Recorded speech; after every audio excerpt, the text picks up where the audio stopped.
जनपद सुल्तानपुर की 190 लम्भुआ विधानसभा में आज प्रभारी मंत्री माननीय आशीष पटेल, जिनका जनपद के 190 विधानसभा लम्भुआ में आज जनवारी नाथ धाम और बैती कला में दोनों अलग अलग कार्यक्रम में शामिल होना तय हुआ था, परंतु विलंब होने के कारण जनवारी नाथ के कार्यक्रम को स्थगित करना पड़ा। फिलहाल उनकी व्यस्तता के कारण विधायक सीताराम वर्मा के कार्यक्रम की कमान संभाली और जल जीवन मिशन के अंतर्गत हर घर जल और 22 जनवरी के कार्यक्रम पर फोकस डाला और जनवारी नाथ को भी दुल्हन की तरह सजाया संवारा जा रहा है, जिसकी जिम्मेदारी माननीय विधायक जी के जिम्मे थी। मजबूती से जिम्मेदारी का निर्वहन करते हुए जिले के तमाम बड़े अधिकारियों को निर्देशित करते हुए माननीय विधायक टोल प्लाजा बैती कला की तरफ अपने काफिले के साथ चल पड़े। टोल प्लाजा से कुछ पहले ही इंतजार कर रहे तभी समाज सेवी राममणि तिवारी, जो स्पेशल युवा एंटी करप्शन टीम के अध्यक्ष व मान्यता प्राप्त पत्रकार जो लखनऊ से शासन कवरेज करते हैं, वह भी माननीय विधायक जी को टोल प्लाजा गलत बने होने के संबंध में ये बताया कि प्रथम एक ही जनपद में 2 टोल प्लाजा नहीं होना चाहिए और दूसरी बात दूरी न्यूनतम 60 किलोमीटर होनी चाहिए, जो कि 51.4 किलोमीटर ही पर स्थापित कर दिया गया। कुछ इंतजार के बाद मंत्री जी का भी आगमन हुआ।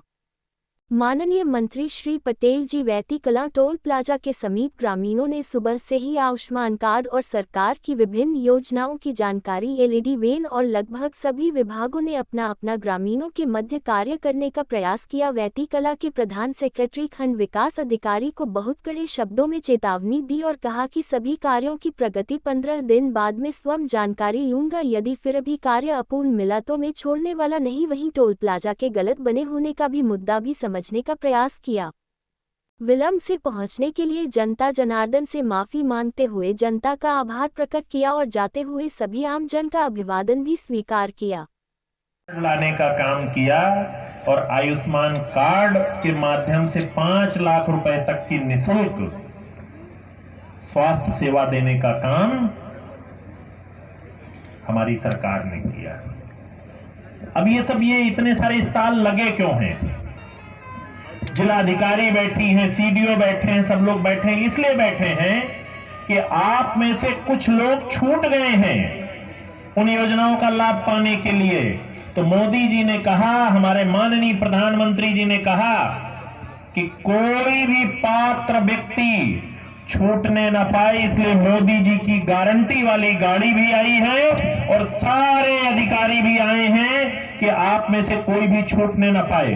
मैं बुलाना चाहूंगा इस गांव के जो सेक्रेटरी हैं, आपकी भाषा में सेक्रेटरी, मेरी भाषा में ग्राम पंचायत अधिकारी, कहां हैं?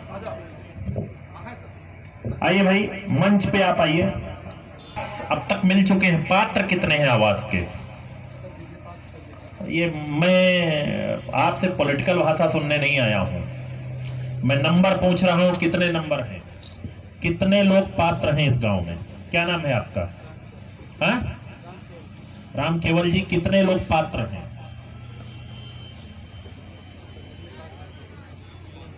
मैं नंबर संख्या पूछ रहा हूं। नहीं, आप बताइए कितने पात्र हैं। बताइए प्रधान जी, आपको पता है कितने पात्र हैं?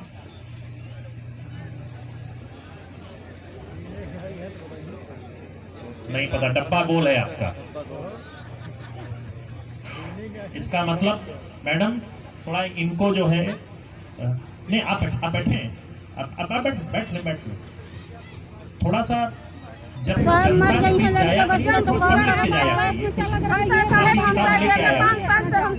तमाशा देखने के लिए मोदी जी ने गाड़ी थोड़ी भेजी। क्या आप इनकी मदद कर सकते हैं? चलिए इसको छोड़ दीजिए। शौचालय के कितने पात्र हैं? जब हमारे पैसा दे देंगे तब हमसे काम चालू। बच्चे कितने? किस चीज के पैसे मांग रही हो? किस चीज के पैसे मांग रही हो? किस चीज के पैसे मांग रही हो? देने के लिए कितने बचे? किस चीज का मुआवजा? हमारी जमीन 15 और बचे। हमारी जमीन का, हमारी जमीन का मुआवजा 15 और नहीं बचे। रोड तो बन जाएगा, हम लोग के बच्चे क्या खाएंगे? लड़का बच्चा लेके कहाँ जाए? हम लड़का बच्चा मार खाए भी न मर जाइए तो हम लोग बन नहीं। आपका दायित्व है, आपका प्रधान जी का, दोनों लोगों का दायित्व है कि कोई भी छूटने न पाए। मोदी जी ने गाड़ी क्यों भेजी है? आप लोग समझ रहे हैं? इसलिए भेजा है कि अम्मा बैठी है सामने, हमको काम नहीं करने दे रहा लोग। अम्मा बैठी हैं, इनको सारी योजनाओं का लाभ मिले। और पहला दायित्व तो किसका है? आपका और प्रधान जी का। अब प्रधान जी के लिए तो मैं सिर्फ इतना कहना चाहूंगा कि मैडम, हमारे प्रधानमंत्री जी किसी के साथ भेदभाव नहीं करते, सबके लिए भेजते हैं। अगर उन्होंने गैस चूल्हा भेजा है तो उन्होंने लिख के नहीं भेजा है कि इनको देना इनको नहीं देना, जो पात्र है सबको देना है। मेरी बात से सहमत है? क्यों चच्चा, खड़े हो जाइए। कभी मोदी जी ने कहा कि इनको देना इनको नहीं देना है? तो आपका भी मैडम दायित्व है। जीतने के पहले हो सकता है कि 5 आदमियों ने आपको वोट दिया हो, लेकिन जीतने के बाद पूरा सबको देना है, ये आपका भी दायित्व है। और आपका, आप बैठी रहिए, आपकी बात मैं कह रहा हूं, वकील की तरह मैं ही कह रहा हूं। तो आपका दायित्व है कि कोई भी योजना का व्यक्ति छूटने ना पाए। अब समझ गए मेरी बात को? अब इसमें से इधर जो बैठे हैं स्वास्थ्य विभाग के लोग आ जाएं इधर। स्वास्थ्य विभाग के एक आदमी मेरे सामने आए। स्वास्थ्य विभाग का कौन? सीएचओ को बुला। यहाँ का सीएचओ कहाँ है? आइए भाई, आइए। आज कितने आयुष्मान कार्ड बने हैं? 12 बने हैं। पात्र कितने हैं और कितनों का बनाना है? 797। 658 बन चुका, बाकी 139 का नहीं बना है सर, क्योंकि कुछ लोग उसमें बाहर हैं। तो बाहर का कहाँ, वो कहाँ चले गए भाई? ग्राम पंचायत वीडियो साहब आप कहाँ जा रहे हैं? यहीं खड़े रहिए।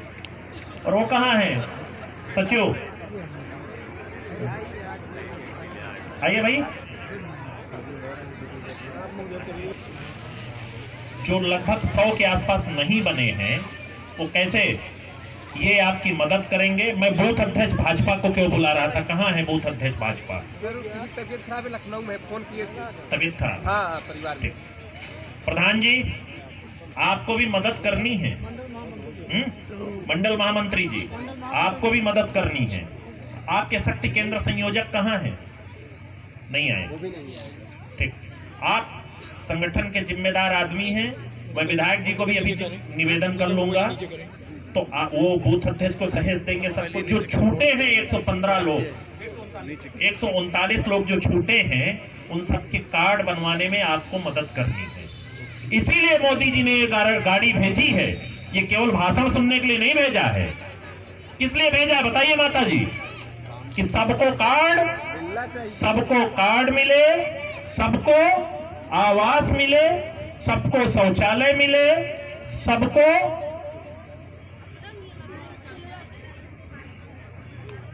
जितनी योजनाएं हैं सरकार की सब मिले। इसलिए, और देखिए आपके बीच में यहाँ की सबसे बड़ी अधिकारी जिलाधिकारी भी बैठी हैं। तो ये मोदी जी की जो गारंटी की गाड़ी है, इसको भेजने का सिर्फ यही उद्देश्य है। मेरे बीच में विधवा पेंशन और विकलांग पेंशन की कोई रिकॉर्ड बता सकता है कितने नाम आए हैं आज? समाज कल्याण का कौन देख रहा है?